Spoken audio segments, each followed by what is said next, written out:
இந்திய அரசு சில இடங்களுக்கு நீங்க நான் ஏன் பொதுமக்கள் யாருமே போகக்கூடாதுன்னு தடை வச்சு வச்சிருக்காங்க. அப்படி ஒரு இடம் தான் அந்தோமான் நிக்கோபார் தீவு.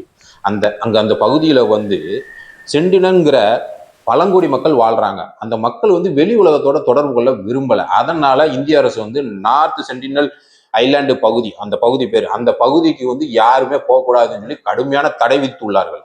ரெண்டாவதா பாபா அட்டாமிக் ரிசர்ச் சென்டர், இங்க இந்திய அரசு யாருக்குமே போகக்கூடாதுன்னு தடை வச்சு வச்சிருக்காங்க. எதுக்காக அப்படின்னா, இந்தியாவிலேயே முக்கியமான அணு ஆராய்ச்சி முழுக்க அந்த சென்டர்ல தான் நடக்கு.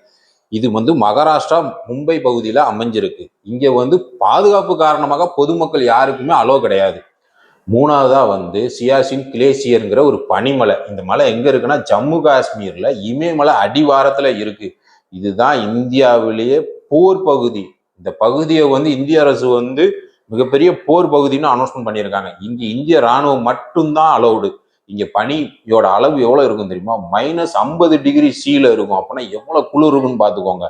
நம்மளை பாதுகாக்கிறதுக்காக நம்ம ராணுவ வீரர்கள் அங்க நமக்காக பாதுகாப்புல இருக்காங்க. இவ்வளவு குளிர்லையும் அந்த இடத்துக்கு பொதுமக்களுக்கு அலௌடு கிடையாது. இந்த மாதிரி இந்தியாவில் பாதுகாப்பு காரணமா பொதுமக்களுக்கு சில பகுதிகள் தடை செய்யப்பட்டிருக்கு. இந்த மாதிரி சுவாரஸ்யமான செய்திகளுக்கு நம்ம சேனலை ஃபாலோ பண்ணுங்க.